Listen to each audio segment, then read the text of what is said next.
Olá a todos, sejam bem-vindos a mais um episódio do podcast Ataxia e Agora.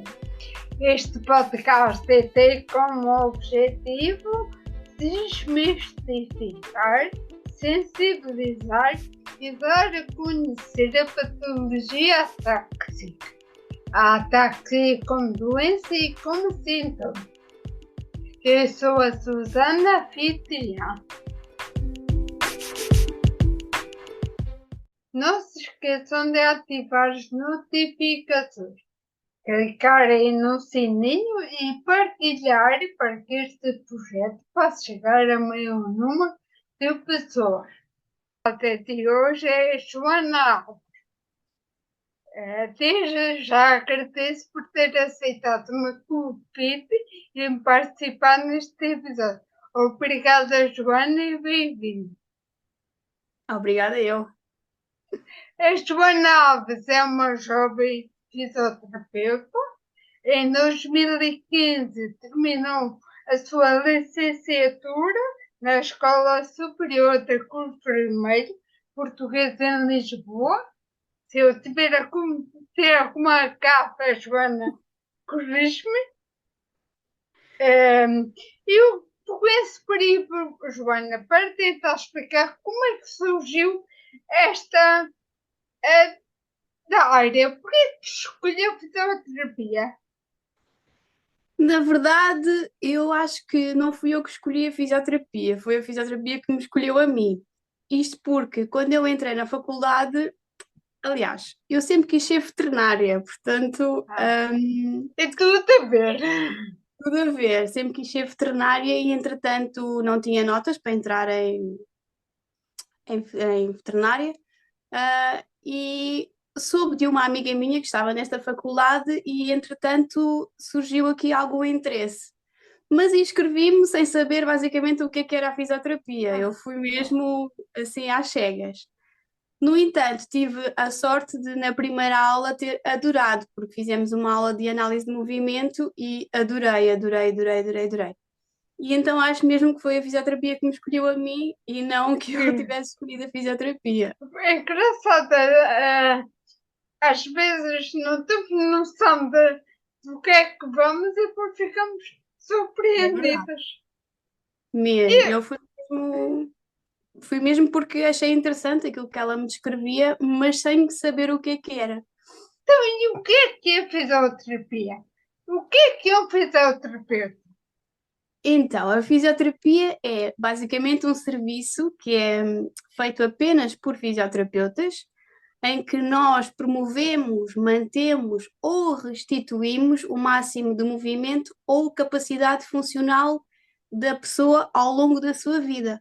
Ou seja, sempre que há uma alteração do movimento ou alguma alteração da sua funcionalidade, nós tentamos trabalhar isso com o utente. Assim, muito resumidamente, é isto. Então, depende do utente, deve-se um método Depende do, do utente, do depende paciente. sempre do utente. Cada utente é cada utente. Não há dois tratamentos iguais. É, é individualizado para cada pessoa, porque depende sempre, apesar de ter a mesma lesão, depois a nível de alterações motoras ou outro tipo de alterações são sempre diferentes. Portanto, cada pessoa é uma pessoa, nunca podemos ter a mesma abordagem e às vezes, se tivermos a mesma abordagem, a resposta não é a mesma. Portanto, é mesmo um tratamento individualizado que nunca pode ser chapa 5 para todos, não é? É impossível. Pois, porque há muita ideia que o fisioterapeuta é só para tratar para as partidas, a paráse, que é só fazer os movimentos, já. E não. Isso é porque também a fisioterapia tem várias áreas, portanto, quando falamos mais ou menos, se bem que há áreas que se complementam, não é? Há sempre áreas que se complementam. Quando falamos de uma fratura, é uma área mais da parte musculoesquelética, mas, por exemplo, eu posso ter na área neurológica um AVC que tenha caído e tenha tido uma fratura de anca e ter colocado uma prótese, portanto, há ali um complemento sempre. Mas nós atuamos em diferentes áreas, seja em cardiorrespiratória, neurologia, saúde da mulher, musculoesquelética, nós temos diferentes áreas e depois podemos especializar-nos em cada uma. No meu caso, optei Pronto, por me especializar na área de neurologia, não é? era essa pergunta que eu ia mesmo perguntar, que ficou apaixonado pela parte de neurologia e para explicar um pouco como é que surgiu essa paixão. Então, esta paixão surgiu no meu último ano de estágio, ou seja, no meu último ano de faculdade, em que fiz um estágio num centro de excelência, não é?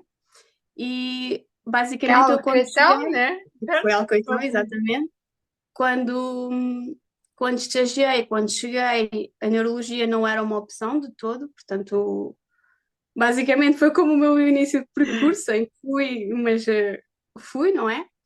E tive muita sorte com a minha orientadora de estágio e basicamente saí de lá sem saber, saí de lá não, entrei lá sem saber nada e sem ter nenhum interesse para ter o meu melhor estágio de sempre até hoje. Foi o meu melhor estágio de sempre, onde aprendi bastante e tenho muito a agradecer àquela equipa. E ficou este amorzinho, este amor, que não é um amorzinho, que agora já é um amor a sério, não é? E basicamente depois foi sempre a aumentar. Portanto, eu depois terminei a licenciatura, fui trabalhar para lá, não é? E tive experiências que nunca me vou esquecer da minha vida. Depois Até, daí surgiu o mestrado de ter no neurologia para Porto. Ou seja, a Paula exatamente. trabalhava, estudava, trabalhava em Lisboa e estudava no Porto. Era uma época desafiante, não? Como é que havia essa conciliação? Foi uma época muito complicada, porque eu até hoje não sei como é que consegui, porque era muito exigente mesmo. Na altura, quando estava em Alcoitão, já sentia aquela, portanto, eu estive lá 2 anos e senti necessidade de voltar a querer mais e ter aulas e saber mais e mais, embora eu aprendesse todos os dias com os meus colegas, sentia aquela sede, não é?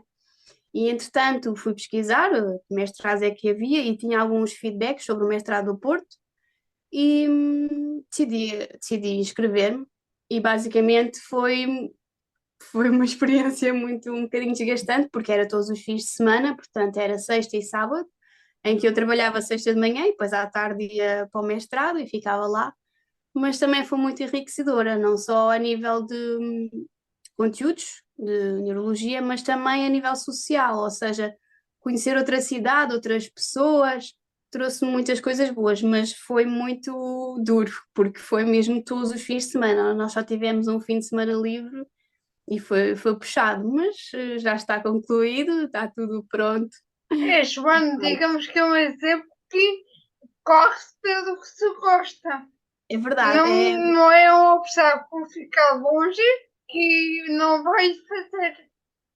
é verdade. Acho que isso também ajudou muito, porque se eu não tivesse motivada e não fosse levar aquilo como um desafio, penso que não teria ido todos os fins de semana, não é? Acho que era também por aí. E muita sorte também tive com os professores lá, não é? Também eram muito.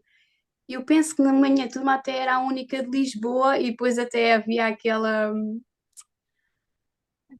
questão das palavras que nós aqui Ah, dizemos, e lá em sim. cima dizem de forma diferente. Era giro, era muito giro. Era muito Não. giro.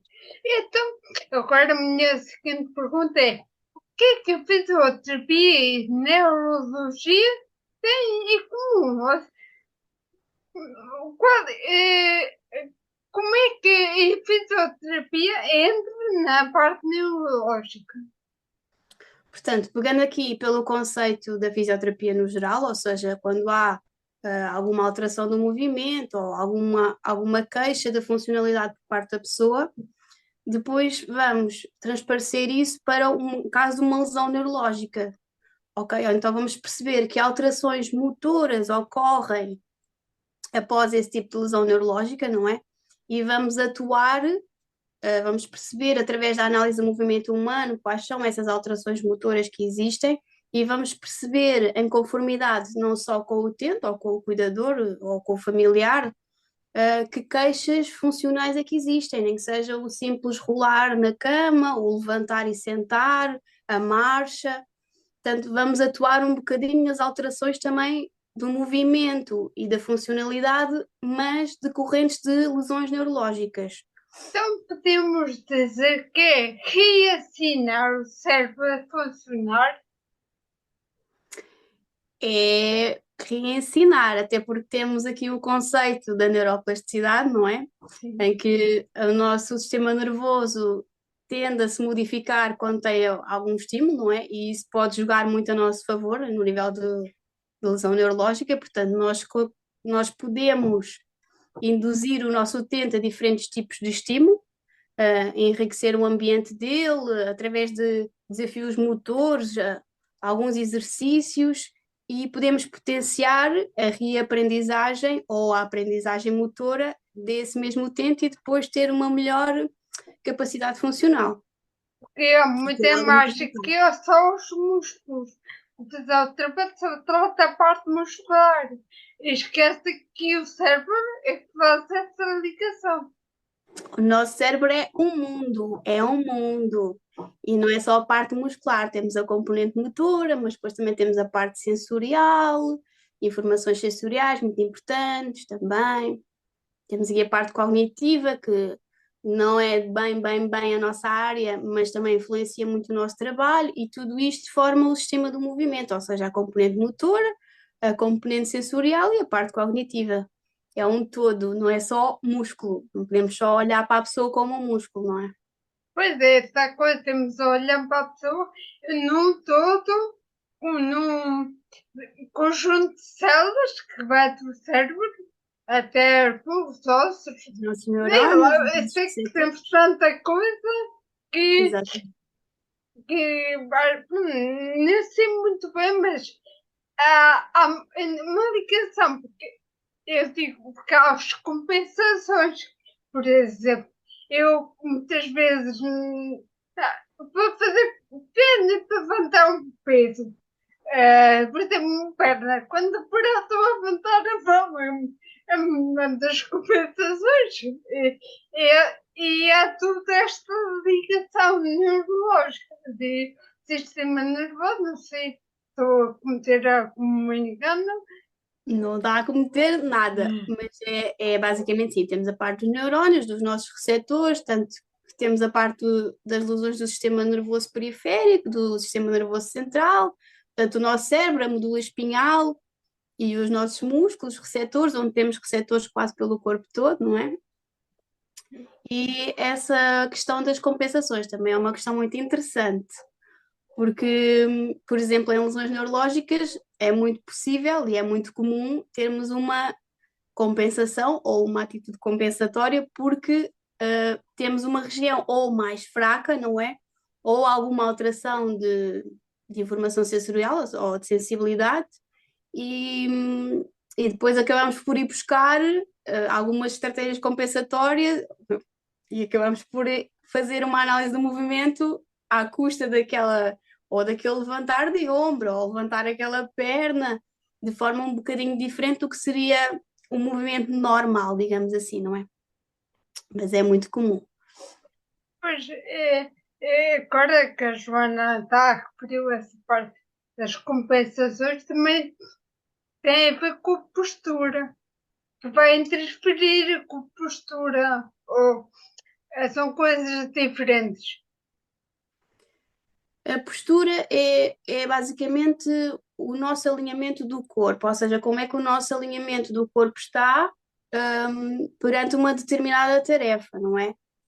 Em neurologia usamos muito o controle postural, ou seja, temos que perceber o alinhamento dos segmentos e perceber como é que o nosso centro de massa também corresponde durante uma atividade, ou seja, por exemplo, o alcance, alcançar um copo de água. Se eu alcanço com a compensação de levantar o ombro e vou aqui um bocadinho com a rotação do braço, Culpada que eu faço isso. ou não, ou se utilizamos antes aqui a flexão do ombro, não é? Ou então, se utilizamos, por exemplo, o nosso tronco para a frente, em vez de utilizarmos tanto membro superior, se levamos o nosso tronco para a frente. Portanto, isso é mais a parte, dá para avaliar a nossa postura numa tarefa e no decorrente dessa avaliação postural é que podemos perceber que tipo de compensações é que existem. Porque nós em fisioterapia fazemos o quê? Fazemos a análise do movimento funcional, ou seja, nessa análise do movimento vemos como é que a pessoa executa aquela atividade e nessa avaliação já percebemos também como é que ele está a nível postural. Como é que ela E tem o digamos, segmento, se o braço está em rotação, se não está, se está em flexão, se não está, se o tronco está projetado para a frente, se está com uma pouca base de suporte ou não está.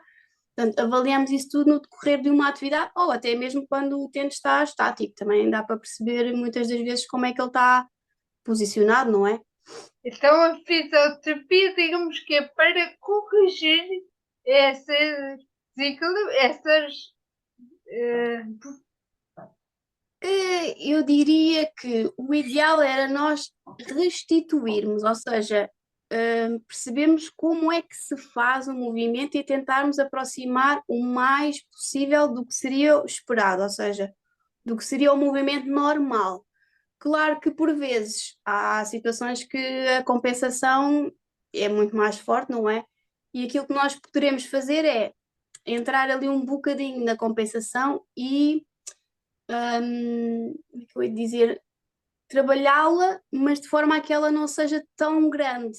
Ou seja, nós vamos trabalhar sempre para o movimento normal, mas por vezes é complicado, não é? Então, se temos um sim, caso crónico, é muito difícil, mas tentar diminuir aquela compensação, não, às vezes há utentes que até funcionam melhor, não é? Nas estratégias de compensação do que no movimento normal. Mas a ideia é fazermos, é trabalharmos sempre para o movimento normal, não é? E diminuirmos ali um bocadinho as estratégias compensatórias que o utente apresenta. Até para depois ter uma eficiência de movimento e um gasto energético um bocadinho menor. e daí também vem o cansaço. Se Exatamente, bem a faz fadiga. muitas compensações, mais esforço para fazer movimento, gasta energia logo em fadiga, certo? Tal e qual, isso mesmo. Mesmo a nível respiratório, há muitas pessoas que depois entram num esforço extremo e fazem apneias, ou seja, deixam de respirar enquanto fazem aquele movimento e é uma pressão enorme, portanto há uma fadiga muito grande, mesmo a parte neural, há ali uma fadiga neural, não é só uma fadiga muscular, há os dois tipos de fadiga, não é? Portanto, entra ali num desgaste neural e num desgaste muscular, porque está ali em esforço constantemente e depois até podemos puxar para, imaginamos, há aquela compensação e eu estou sempre a recrutar aquela posição. Acaba por haver um desgaste daquele segmento e aquilo que acontece é, se não utilizamos a outra parte, ou seja, acabamos por perder. O nosso cérebro acaba por perder a noção daquele lado ou daquele segmento e acabamos por sobrecarregar Ainda aquela mais. compensação em que estamos sempre a fazer, sempre a fazer, sempre a fazer. Portanto, há uma, há aqui um balanço, ou seja, se não usamos um lado, o nosso cérebro não vai reconhecê-lo, portanto, nós nunca vamos utilizá-lo, vamos ter sempre diminuição de força, sempre diminuição de sensibilidade e não vamos usá-lo. Por outro lado, se vamos potenciar o outro, estamos sempre a sobrecarregá-lo e depois pode vir aqui outro tipo de sintomatologia, como as dores ou alterações posturais cada vez mais graves, e aí temos que atuar muito nessa parte. Então tem que ver o equilíbrio.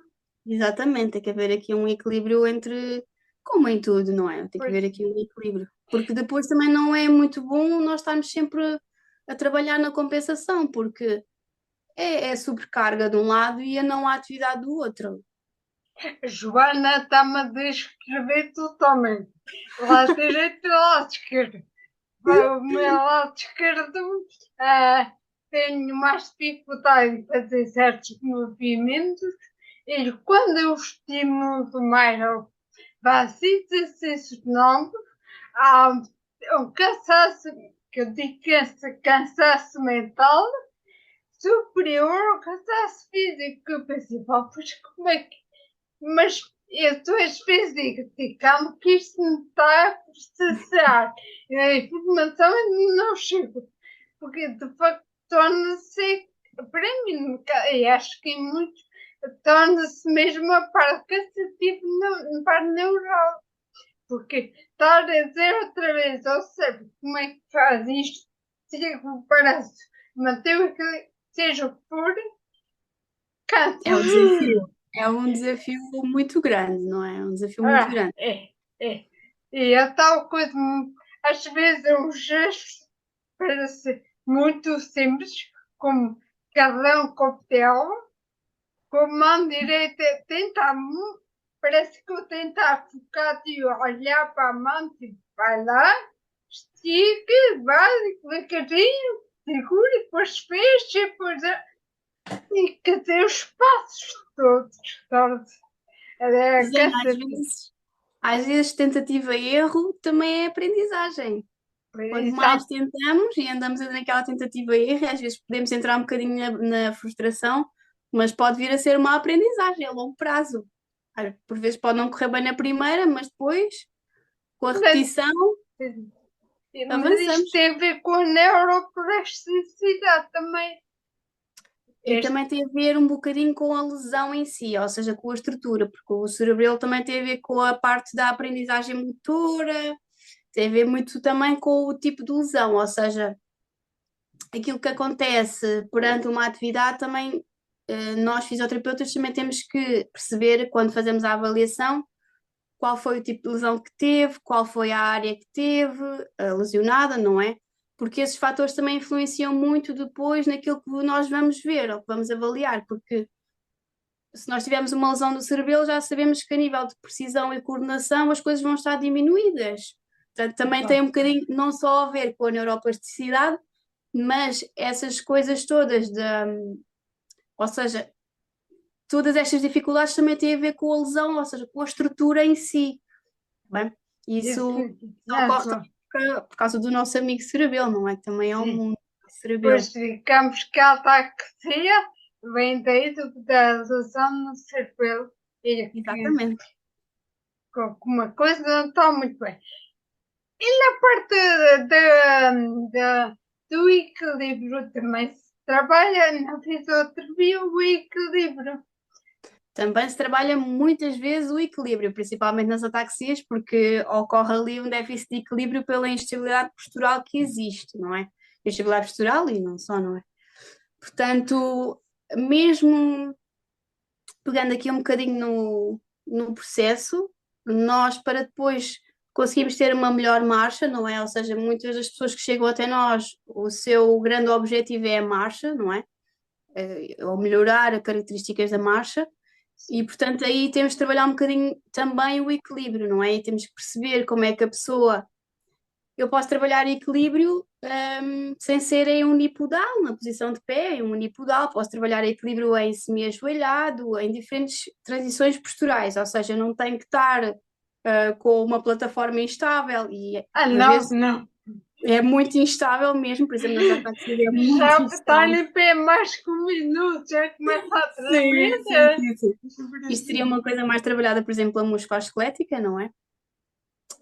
Mas, por exemplo, só as transições posturais, passar de semi-ajoelhado para ajoelhado ou semi-ajoelhado para de pé, só aqui já estou a trabalhar o equilíbrio, que nós em neurologia é muito o controle postural, porque é como é que o meu corpo se vai comportar durante aquela transição postural, como é que eu vou conseguir alinhar, onde é que eu vou colocar o centro de massa, e só aí já vou trabalhar o equilíbrio, porque o equilíbrio não é só, muitas das pessoas pensam, o equilíbrio unipodal, a tirar a bola e a pessoa perceber como é que eu respondo ou se consegue equilibrar. Não, não é bem assim, não é só assim. E temos de trabalhar muito, por vezes, nesses pequenos passos. Às vezes, só o levantar de uma cadeira para a posição de pé já tem um déficit de equilíbrio muito grande e tem que ser trabalhado, por exemplo, essa fase dessa transição.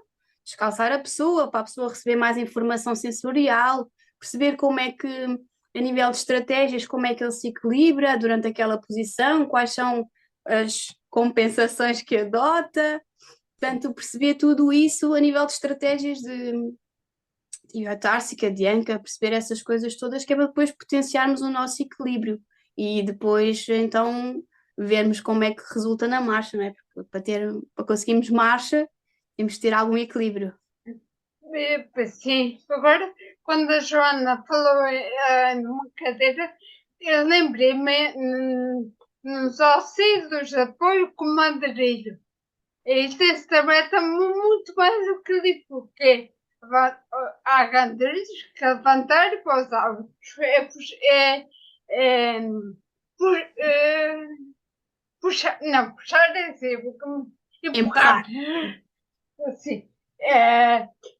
Nesse aspecto também o equilíbrio tem a ver com o tipo de auxiliar que a pessoa tem ou não. Ah, o equilíbrio, eu vou utilizar um Estou a fazer auxiliar de marcha, confusão já.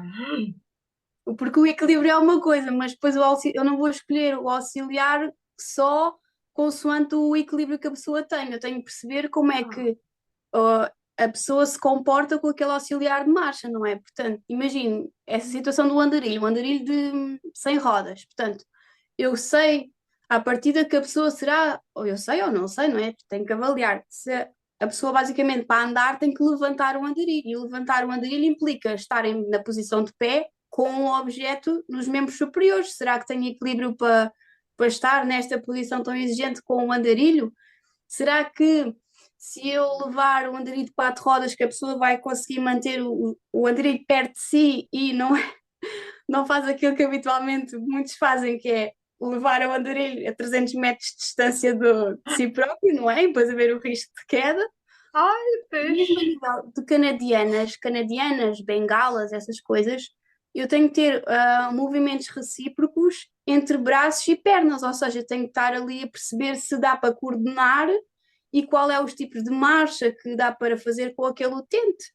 Portanto, varia sempre, não é só como está o equilíbrio, é um todo, Susana. Nós temos que Pois, sempre o utente como um todo, ver como é que ele se comporta. Não há nada melhor do que treinarmos e depois percebemos qual é o auxiliar de marcha mais indicado para aquela pessoa. Ou seja, eu não posso chegar e dar um andarilho ou uma bengala ou até mesmo uns bastões nórdicos, não é? Sem perceber como é que a pessoa se comporta com aquela auxiliar. Portanto, é importante também percebermos em sessão, por exemplo, perceber quantas vezes é que existe a perda do equilíbrio com aquele auxiliar, qual é a distância percorrida do utente com aquele auxiliar, se é preciso muito auxílio, ou seja, se é preciso um fator externo, inclusive é eu e o auxiliar, ou se recruta muito a ajuda do auxiliar, como é o caso dos andarilhos, não é?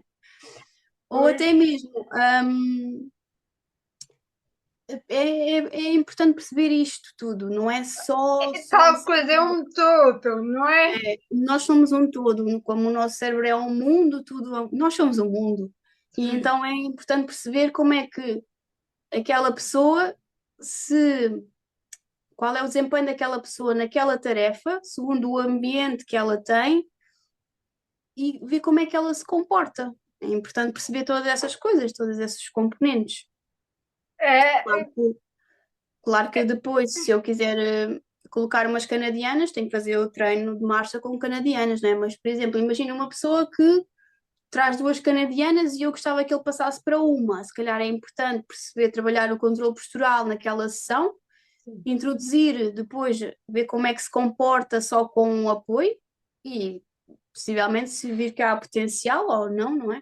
Trabalhar para depois passar duas para uma.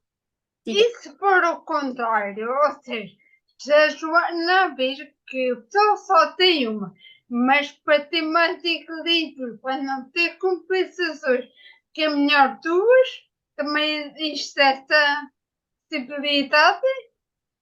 Há essa possibilidade, principalmente quando é em casos degenerativos, não é? Como uma ataxia, por exemplo, que seja uma ataxia hereditária, não é? Os casos de esclerose múltiplas, por exemplo, muitas vezes há outros sintomas motores que se agravam ao longo do tempo. Portanto, imagina uma pessoa que utiliza um bastão, não é? Se tem muito mais risco de queda, ou seja, ao longo do tempo vai caindo muito mais vezes e aquele apoio já não chega, ou porque tem diminuição de força muscular, ou porque tem um aumento de tónus, ou até mesmo o equilíbrio é muito mais fraco porque a doença vai progredindo, não é? E tem que passar efetivamente de um bastão para dois bastões para poder, no entanto, continuar independente, ou seja, utiliza os dois bastões, por exemplo, para uma distância maior, não significa que depois em casa tenha que utilizar os dois bastões, pode utilizar só um, ou muita gente utiliza as paredes, não é? Que não é suposto, mas, por exemplo, em casa, que são distâncias mais curtas, pode utilizar um bastão, mas depois quando tem que sair à rua, os pisos são mais irregulares, a distância vai ser muito maior e tem que acabar por utilizar os dois bastões. Até mesmo para o cansaço, porque cansa-se muito mais depressa se tiver só um do que se tiver os dois. E mesmo a nível de alinhamento, não entra tanto na compensação, porque não se cansa tanto e tem uma maior resposta motora se tivesse os dois bastões. Portanto, conseguem muito melhor, é muito mais eficiente o movimento se for com os dois bastões. Portanto, E é a o, progressão. e o utente recebe a notícia ou pensa assim, pá, mesmo pior, não quero. Pá, Por vezes é complicado, porque mesmo aceitar um auxiliar de marcha é complicado, porque as pessoas, algumas pessoas ainda têm aquele preconceito de, ok, eu já tenho que utilizar um bastão e já há algo aqui que já está a acontecer, portanto, eu já estou a ficar sim, um bocadinho mais dependente de algo, não é de uma pessoa, mas é de um dispositivo externo, não é? E há aquela, eu acho que também há muito aquela questão de eu vou demonstrar perante os outros, não os de casa, mas por vezes a vizinhança, os vizinhos, vou demonstrar que tenho algo. Ou seja, vou ter que explicar que tenho algo porque as pessoas veem que eu tenho um bastão, ou passar de um bastão para dois bastões, muitas pessoas sempre me viram a vida toda.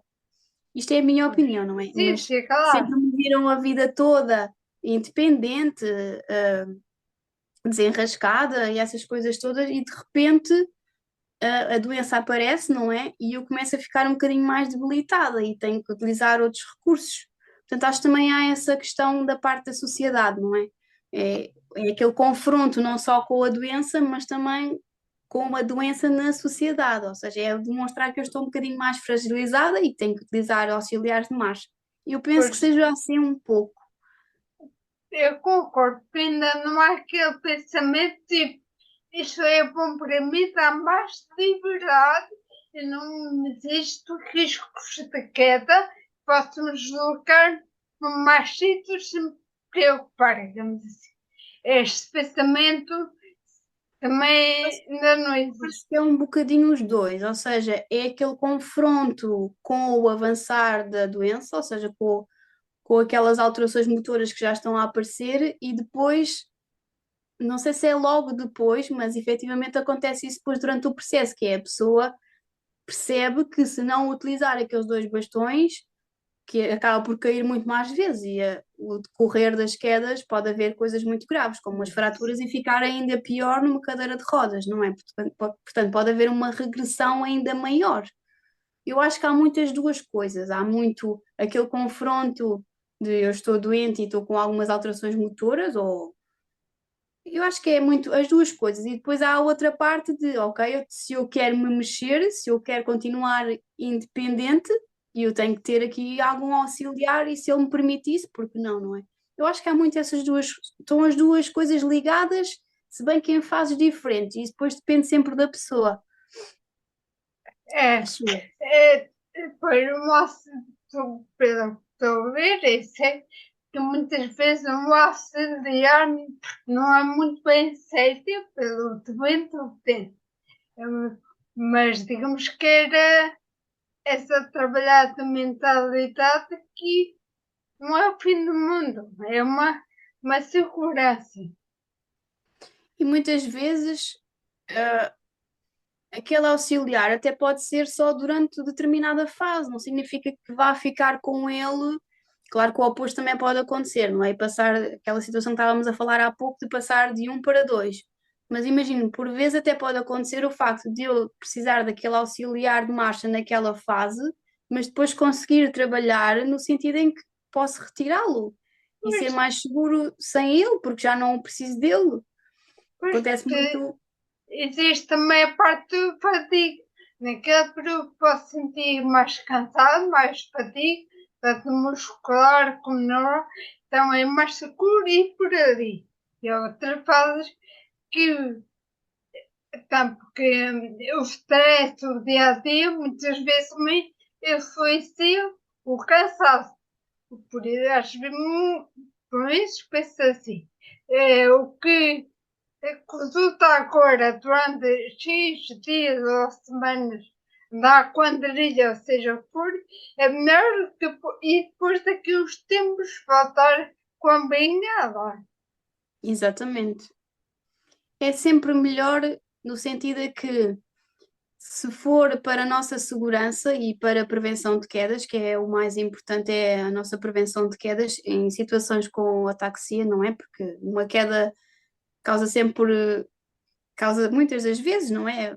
Mais dependência, não é? Porque pode haver algum tipo de fratura ou outra coisa bem pior, como um traumatismo craniano, por exemplo. E é perceber muito também isso, que eu, ao dar um auxiliar, não significa que aquilo seja para o resto da vida. Depois vamos vendo. É claro que é complicado para as pessoas, porque um auxiliar é sempre estar dependente de algo, e veem sempre que eu estou dependente de algo. Pois a parte social também conta muito o peso. Ah, Uhum. Acabei por perguntar uma coisa e fugiu-me. Queres também sobre isto? Pronto. Joana, trabalha com diversos tipos de utentes, pacientes, com ataxia como sintoma e como doente. Na prática, existe assim, alguma diferença no tratamento? Depende sempre do que é que o que é que eu posso ver durante aquela análise de movimento, ou seja, perante aquela pessoa, depende sempre das queixas que a pessoa refere ou a família. Varia muito, Susana, não há assim, eu não posso dizer que a minha intervenção ou que os meus exercícios são iguais para toda a gente, porque não faz sentido serem. Porque eu posso ter um movimento que seja atáxico, mas a pessoa ter só aquele movimento é que é um bocadinho mais descoordenado, e não ter aquele todo da ataxia de uma doença hereditária, por exemplo, porque é diferente, e eu tenho que perceber também de onde é que vem aquela diminuição da coordenação, tenho que perceber também porque varia muito a nossa avaliação, por isso é que nós temos que avaliar, sempre que uma pessoa chega ao pé de nós, temos que avaliar, temos que fazer a nossa entrevista, perceber através do exame físico também quais são as alterações que existem, varia muito. Por isso eu nunca Ah, posso fazer a mesma intervenção para toda a gente, nem duas pessoas, quanto mais. então, as sessões de fisioterapia é sempre 12, 15 seguidas ou durante todo o ano, toda a vida, digamos assim, ou só umas duas ou três agora espaçadas. Não sei se me a fazer entender. Varia muito também, ou Também. seja, se estivermos a falar do Sistema Nacional de Saúde, normalmente ocorre sempre, eles têm sempre um determinado X de sessões, ou mesmo quando falamos em seguro, eles têm sempre os X de sessões como participam, portanto também estamos um bocadinho dependentes quando há situações de Sistema Nacional de Saúde ou questões de seguro, portanto, porque eles só comparticipam X sessões ou só indicam X sessões. Felizmente, eu tenho a sorte de não ter efetivamente umas X sessões, ou seja, eu tenho, chego aquele utente e tenho 20 sessões, não. Porque é a parte particular, não é? É a nossa grande vantagem, é que nós trabalhamos de um para um, ou seja, numa hora Pois, estou. nem perguntei onde é que a Joana trabalha. Portanto, eu tenho a sorte de trabalhar de um para um, não é? Em duas clínicas, e imagino, aquilo que eu Privadas. consigo gerir é também para ter depois como objetivos de intervenção a médio, curto e longo prazo, ou seja, a curto, médio e longo prazo, hum, é também perceber como é que a pessoa vai evoluindo ao longo do tempo, tendo em conta que são lesões neurológicas e nunca é uma coisa muito rápida, como as pessoas gostariam que fosse, não é? E nós Pois não. gostaríamos que fosse, mas não é como, não é rápido, não é uma coisa rápida, portanto é uma coisa que leva o seu tempo, mas que quando ocorre é uau, conseguimos, boa, mas basicamente definimos isso à medida que vamos tendo aqueles resultados, ou se a pessoa vai ficando mais estável e se calhar naquela fase tem que fazer uma pausa e depois voltar, ou se continuamos a trabalhar ao máximo, imagino que é uma coisa muito aguda e temos que fazer diariamente para ver, também para aproveitar o potencial da neuroplasticidade e fazemos todos os dias, varia muito nesta situação do particular, ou seja, nós vamos, eu e o utente fisioterapeuta, nós vamos percebendo X sessões, não temos um número definido, portanto, Pois, também não estamos assim muito à toa, não é? Ou seja, não vou estar ali meses e meses e meses, mas também porque eu já tenho objetivos definidos com o utente e objetivos de intervenção em que estipulo naquela semana vamos trabalhar para tentar ganhar isto. ok. Ou depois fazermos uma reavaliação e percebemos se houve ou não diferenças, que é muito importante também para nós, daí ser muito importante avaliarmos na fisioterapia com escalas e essas coisas para depois também percebermos porque às vezes trabalharmos em neurologia torna-se tão longínquo e estamos muito tempo com a pessoa que às vezes se calhar chega àquela altura e percebemos, será que houve algum resultado? Será que não houve? Porque estamos tanto tempo com a pessoa e as coisas são tão pequeninas por vezes que depois podemos fazer uma reavaliação e através de escalas ou mesmo vídeos, fotos, percebemos que, uau, de facto, afinal houve, ou então não houve, e depois falarmos muito com a pessoa e com o cuidador em si e percebemos se vale a pena continuar, se vale a pena ter a mesma frequência de sessões. É um bocadinho grande, diferente Sim. do Sistema Nacional de Saúde, não é? Que não é um para um e há esse tipo de situações, infelizmente, mas varia sempre, não há aquela situação de tem X sessões. Pois E nesta também vai depender um mais. pouco eh, se a pessoa está a responder bem ao processo. No caso de tipo, se está a cansar muito, se calhar tem que fazer umas pausas. Ou Mesmo não, em deve ser sem um choque. mesmo às vezes quando é utentes em ambulatório, por vezes só o facto de não ter tido uma boa qualidade de sono na noite anterior influencia muito o desempenho. E por Da- isso é que às vezes pergunto, agora já percebo, mano, tinha aceitado que eu dormi também acontecia, porque eu também às vezes esta noite não precisaste para não manter mais aos zigue-zagues. Qualidade de sono muito importante. A qualidade de sono é muito importante nós podermos descansar bem para depois também termos um melhor desempenho, não é? Portanto, às vezes basta virem com uma qualidade de sono muito mais fraca para terem muito mais cansaço ou para as coisas correrem menos bem e depois entrarem naquela frustração que as coisas não estão a correr bem. E só, ou às vezes só o facto de acontecer algum acontecimento, de Sim, sim, acontecer é alguma coisa, rotuda. imagina qualquer coisa familiar, algum conflito familiar, só isso às vezes influencia bastante, por exemplo, em questões de tónus e o equilíbrio.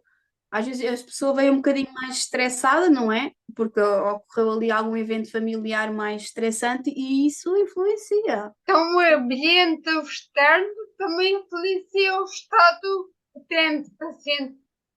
Tudo, tudo, tudo. O ambiente é muito importante, não só o ambiente externo do ambiente na rua, mas como o ambiente, tanto em sessão como o ambiente em casa. É muito importante termos um ambiente enriquecedor. Isto Pois porque é, imagine, sim. diga, Susana. Não, mas agora, continua. Porque imagine, eu estou a trabalhar 1 hora com o utente na fisioterapia e depois temos 23 horas, não é? Sim. Ora, o que é importante para mim? Que haja uma transição da fisioterapia para a sua vida real. Era aí que vinha a minha próxima pergunta. Sim, Boa, estamos se em só sintonia. trabalhássemos só na sessão. Portanto, é importante eu ter a transição da fisioterapia para a vida real, ou seja, eu estou 1 hora com o utente, mas depois preciso que haja um estímulo em casa ou com os cuidadores ou familiares, não é?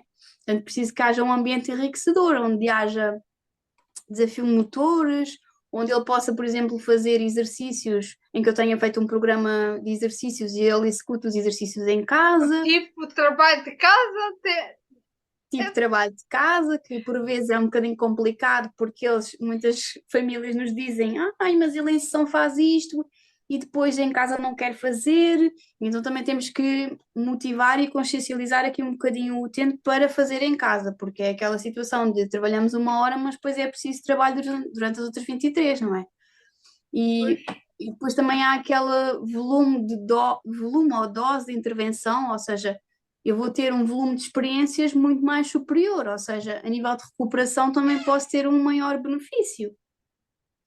Mas depois há sempre aquela situação de ai, ele ainda não quer fazer e aqui faz.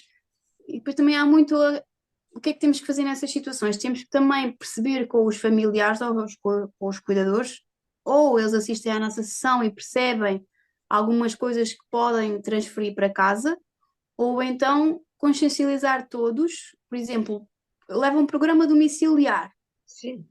e a família tem que filmar para depois mostrar, ou tem que tirar fotos para ele também perceber.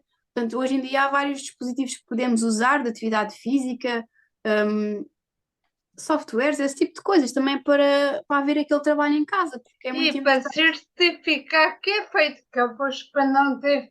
Ah, É fiz isso, não pois. exatamente, que é a parte da responsabilização do utente, não só estar ali, a minha esposa já está a dizer, ai, tu tens que fazer isto, tu tens que fazer isto, e depois há sempre aquela questão de não faz ou não faz o suficiente, e por isso também é importante a família assistir à ação, porque às vezes ou faz porque, aliás, ou não faz porque não consegue efetivamente da mesma forma que o familiar gostaria que fizesse, Não ou então transmite a não permite. segurança, se calhar.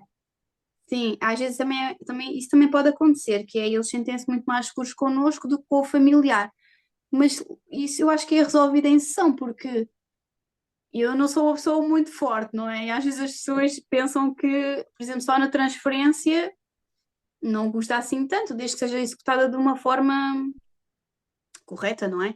E portanto qualquer pessoa pode fazê-la, e há esse ensino, e há essa progressão, e mesmo os benefícios que existem das pessoas fazerem depois o tal trabalho de casa é muito superior, tanto para depois estabelecermos objetivos que são motivadores e que têm algum significado para o utente, os níveis são muito superiores.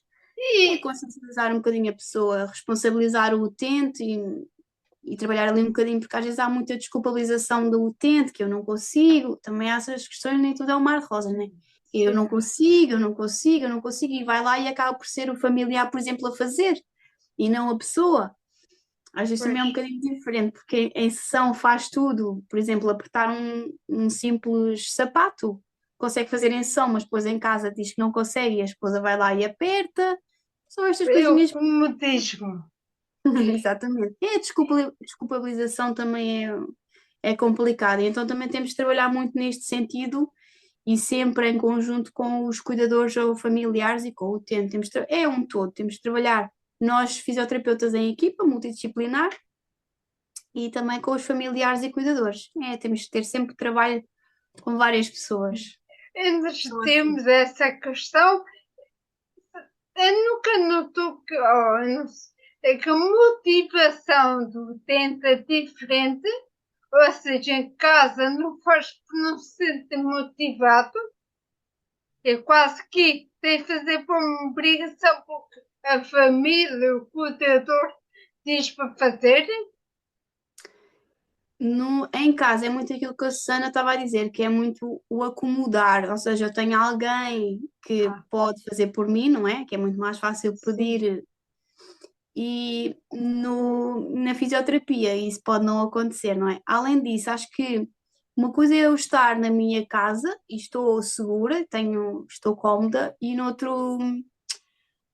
outra situação é estar num ambiente diferente, com outros estímulos e com, por vezes também o cansaço que ocorre nos cuidadores também é um bocadinho difícil de gerir depois para a parte do utente, ou seja, ele pode chegar à fisioterapia e ter uma pessoa que o motive e já estar em casa e ter alguém que se calhar já está um bocadinho cansado, e é super normal porque ser pois, cuidador não é fácil, não é? Portanto, há aquele desgaste e torna-se mais fácil se o ajudarem no sentido em que vão fazer as para coisas. despachar o assunto, digamos assim. Porque há todo este tipo de situações, não há só uma, há vários tipos de situações, temos diferentes tipos de cuidadores, não é? Pois, E daí os tipos de motivação também serem diferentes. O desafio que existe na fisioterapia, se calhar, não é o desafio que existe em casa, mas depois há situações em que, por exemplo, o filho quer levar a pessoa a algum lado e tem escadas e a pessoa tem a motivação e o desafio, ok, vamos tentar subir as escadas porque eu já treinei subir as escadas na fisioterapia. E às vezes pode acontecer, o filho ajudar, outras vezes pode nem sequer levar a mãe ou o pai porque sabe que vai ter lá umas escadas. E isso também funciona ali um bocadinho com a parte motivacional do utente, ou seja, há aquela parte eu não quero dar trabalho, mas depois há outra parte, isto é um desafio, vamos a isto e vamos ver, e depois há aquele resultado, ou não, de que foi trabalhado em sessão e depois foi concretizado em domicílio, não é? Tem muito a ver com a motivação. A motivação do utente é muito importante. Eu diria que é 70%, se não 80% do processo todo, não é? Eu posso estar super motivada e achar que tem imenso potencial, e se a pessoa chegar lá com uma atitude mais frustrada e não querer mesmo evoluir, não é? Torna-se muito difícil eu fazer as coisas sozinha, não é impossível, não é? Não dá, temos de ter sempre o trabalho em comum, o trabalho a dois para nós termos um bom resultado. E para pois. isso é preciso que o utente tenha motivação, não é? E não basta só o fisioterapeuta querer, tem que ser também o utente. Porque também. 70% do trabalho tem mesmo que ser o utente, Susana, tanto que eu não consigo fazer nada se a outra pessoa não quiser, se a outra pessoa chegar e estiver sonolenta porque não lhe apetece fazer nada e está ali prostrada e desmotivada, não dá mesmo para fazer nada, Eu não vejo dá tendo mesmo. aquele pensamento negativo, tu para aqui fazer o que isto vai piorar. Às vezes é importante perdermos ali 5 minutinhos de conversa para perceber o que é que se passa, porque são coisas que aconteceram e depois ter ali um boom na resposta, na intervenção da fisioterapia, do que estarmos ali a insistir, a insistir, a insistir e a pessoa não quer e não consegue e não quer e não quer e não quer e é muito complicado. Muito complicado. Então, utentes neurológicos muitas vezes vêm depressivos, não é? E vêm mais em baixo e nós não podemos, entre aspas, deixar que isso também seja um caminho, não é? Porque existe muito mais para além daquilo, mas também não somos psicólogos. Mas eu queria ter de outra maneira. O fisioterapeuta é muito mais que isso. Tem que ser um amigo, um conselheiro, às vezes o psicólogo. Temos que ser um bocadinho de tudo, mas é importante percebermos que se calhar a ajuda da psicologia seria muito benéfica em alguns casos. Mas depois vem o problema de a pessoa aceitar que precisa desse apoio, não é? E às vezes torna-se muito Não, difícil, porque não ter consciência. eu posso falar com o utente e tentar perceber o que é que se passa, mas nunca posso fazer um trabalho de um psicólogo e Pois. tal questão da equipa multidisciplinar é muito importante nestas situações. É, ainda há bocado falamos de cuidadores familiares. A fisioterapia não é só para o utente. Fisioterapia não é só para o utente, ou seja, quando são casos mais dependentes, muitas das vezes eles vêm com algum cuidador ou algum familiar. E aquilo que pode acontecer é ou assistem às nossas sessões, como eu estava a dizer há pouco, e depois há aquela integração em casa, nem que seja uma transferência, ou mesmo até o rolar na cama, ou levantar-se da cama, tentar perceber o que é que adaptações é que podem ser feitas em casa, e por isso também é importante percebermos e ouvirmos o cuidador ou o familiar. E também é importante, imagino, porque não convém também assistir a todas, eu acho. Porque depois é ali um fator de. Às vezes E pode ser desculpa lá, pressão. mas nunca aconteceu a câmara de casa. Não é bem assim. O cuidador é. Não, não. É muito comum esses desentendimentos, mas pronto, às vezes temos também de perceber com quem é que estamos a lidar, não é? E eu ia dizer qualquer coisa e agora Não, esqueci. estamos a falar pois, na questão de não estar a assistir a todas as sessões. Os Portanto, cuidadores vão influenciar, digamos assim, o- ou as seja, sessões. mas eu queria chegar a outro ponto, mas pode ser que eu já lá vá. Mas Peço pronto. sim. Portanto, também não convém que eles assistam a todas as sessões, porquê? Porque também é um fator de eu acho, de fator de pressão que está ali, ou seja, ele está ali a assistir e ou acontece duas coisas que é, a pessoa fica super inibida. Por exemplo, eu tenho algumas pessoas que falam imenso e quando os filhos vão, eles não abrem a boca, não dizem nada. Estão ali, não dizem nada, mas depois quando eles saem, falam, falam, falam, falam, falam. E o oposto também acontece, ou seja, pode-se distrair com muita facilidade porque está lá o familiar ou o cuidador Pois. e depois há essa situação de, mas ele em casa faz assim, aqui faz assado. Pronto, há sempre assim esse tipo de situações e é muito importante haver aquela conversa, já sei onde é que íamos, haver aquela conversa também no final da sessão, ou seja, mesmo que a pessoa não assista à sessão, é importante no final nós estarmos, nem sejam 5 minutos com os cuidadores ou com os familiares, mesmo quando vamos levá-los às pessoas, não é? Sim. Também expormos o que é que foi feito, como é que correu, ou se correu mal, se correu bem, o que é que trabalhámos, como é que correu, se conseguimos trabalhar já um bocadinho a marcha, a posição de pé, e porque depois o feedback que nós temos é, imagine, um utente que não se colocava na posição de pé e agora temos estado a trabalhar para ter uma melhor posição de pé e foi passado isso à esposa, não é? E imagina, a esposa chega um dia e diz-me: hoje consegui que ele ficasse em pé e me ajudasse, por exemplo, a puxar as calças para cima, porque isso é importante. É importante Olha, não uma só para a vitória pessoa, pequena, mas é. é importante não só para a pessoa, para o utente que já conseguiu assumir a posição de pé, mas é importante também para a cuidadora porque exige muito menos esforço para ela, por exemplo. Não tem que fazer tanto esforço na parte da higiene ou na parte do vestir, porque ele já consegue assumir a posição de pé e é só puxar, por exemplo, as calças para cima. E tem que haver sempre esta ligação, portanto, tem que haver. Ela acaba por passar muito mais tempo com ele do que eu, e é importante também perceber como é que corre o dia a dia deles, ou qual é o apoio que ele tem em casa. É importante percebermos as diferentes perspectivas, digamos assim, não só do utente, mas também da pessoa que o acompanha.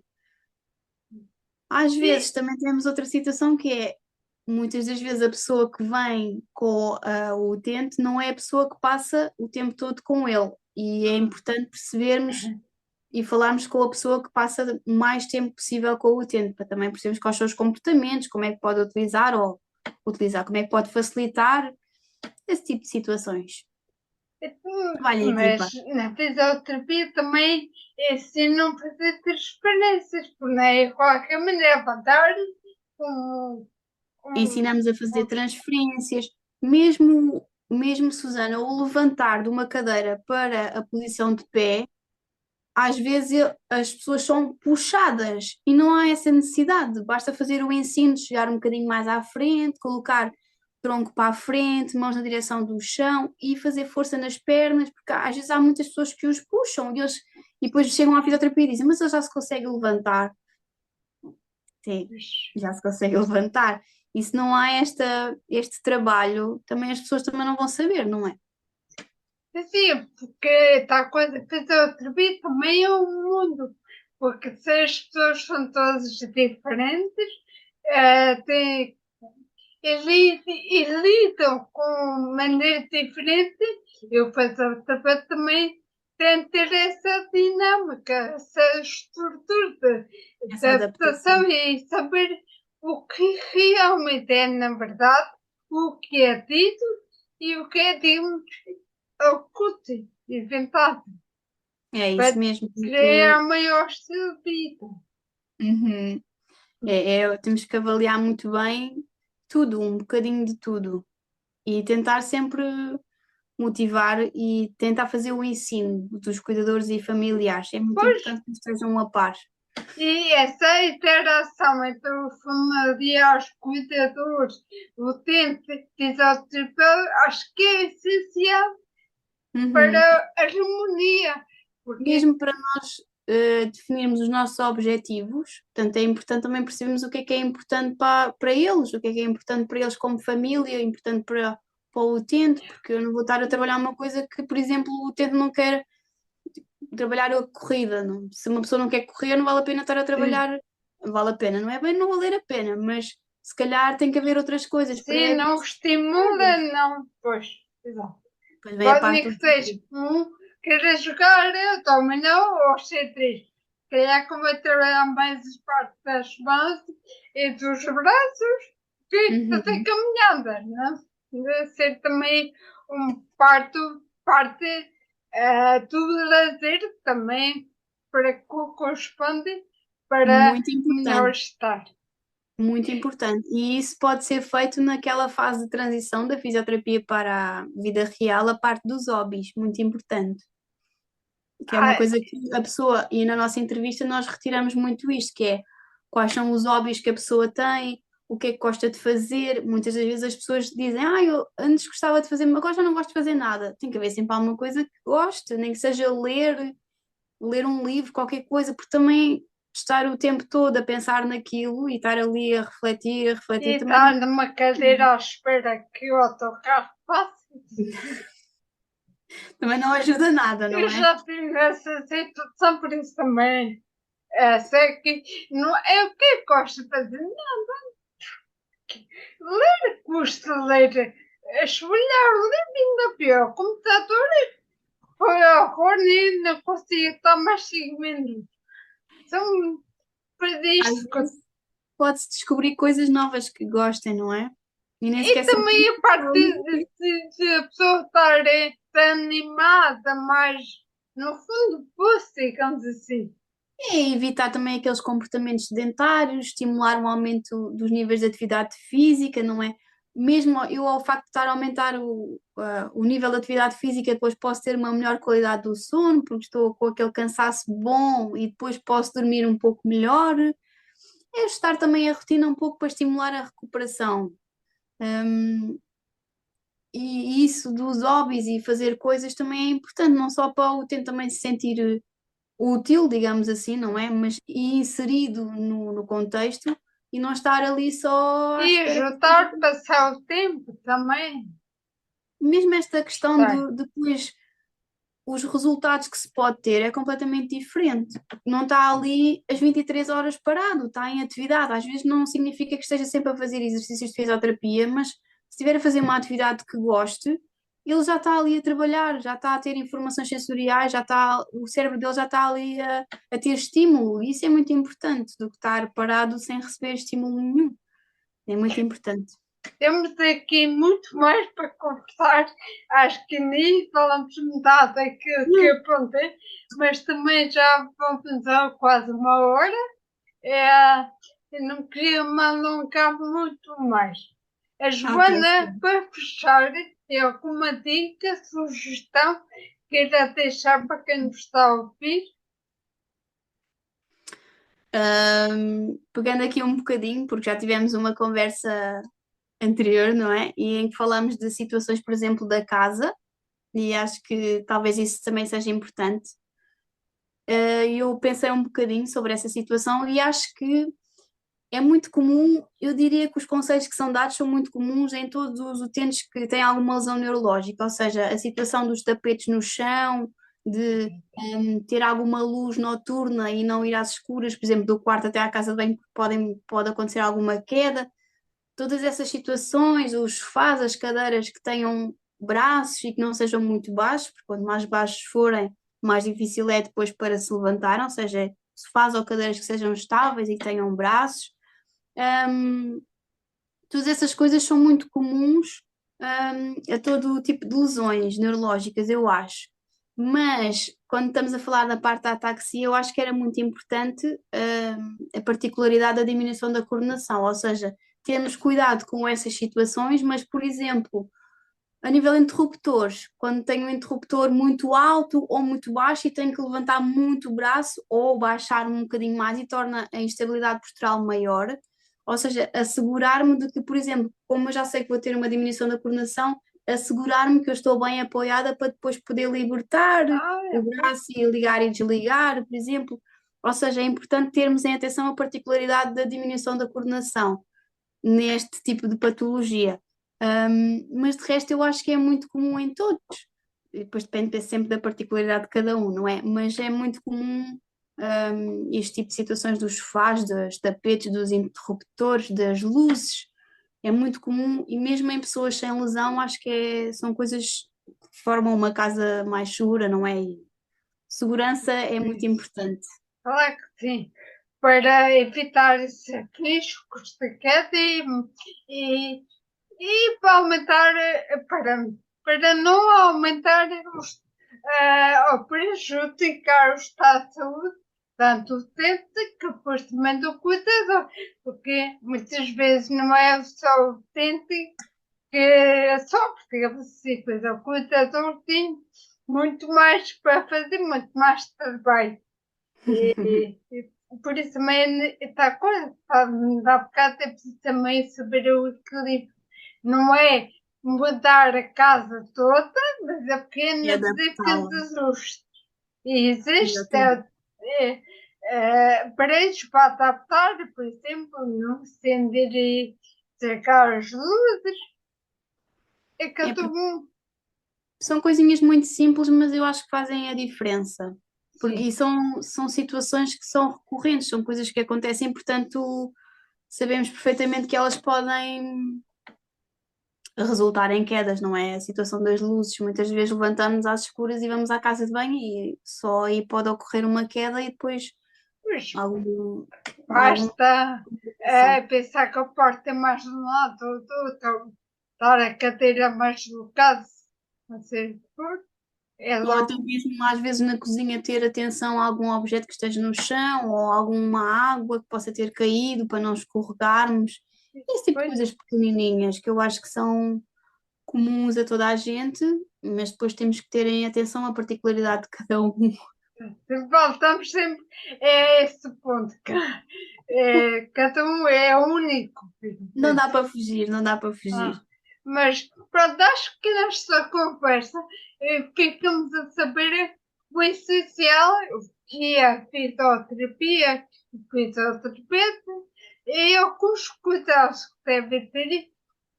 E não sei se a Joana quer acrescentar como algo mais, mas porque havia muito mais para conversar, certo? Sim. Havia falar da parte da cadeia de rodas, do estar em pé, muito mais. Temos que fazer Mas uma parte 2, Susana, uma parte 2. sim, fica prometida que este tempo fazemos uma segunda episódio da fisioterapia. Essa coisa é o mundo. É isso que eu ia dizer, está justificado. A fisioterapia ao mundo, está justificado. Sim, olha, quero agradecer mais uma vez à Joana por estar aqui a falar e podemos falar sobre um pouco a fisioterapia, a sua importância. Agradeço imenso e também por ter aplicado o feriado para estar aqui. E por, mais uma vez, quero agradecer eh, toda esta conversa magnífica e muito esclarecedora. Obrigada, Joana. Obrigada eu, Susana, pelo desafio e por me ter ouvido, não é? E por esta hora e mais um bocadinho que passou no instante, não é? É Passou muito verdade. rápido. Quando eu É sinal que conversei, foi uma conversa boa, passou num instantinho. então bem, obrigada. Até à Obrigada. próxima. Obrigada por terem acompanhado este episódio até ao fim. Deixem as vossas sugestões e mensagens na página Desafios da Minha Vida. Obrigada. Somos poucos, mas juntos somos muito mais fortes.